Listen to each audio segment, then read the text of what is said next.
আসসালামু আলাইকুম বন্ধুরা, কেমন আছো সবাই? ঈদ মোবারক সবাইকে।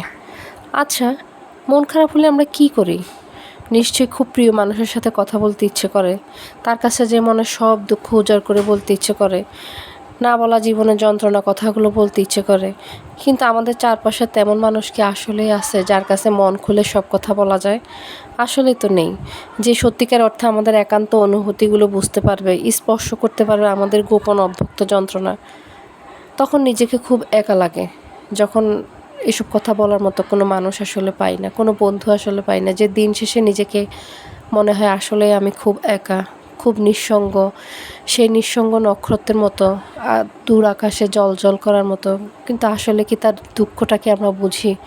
সে নক্ষত্র যেটা একা, আমিও আসলে ভীষণ একা, নিজেকে ভীষণ একা মনে হয় মাঝে মাঝে। মনে হয় যে এই জীবনটা আসলে কেন, কিসের জন্য এত কিছু আসলে বুঝে উঠতে পারি না।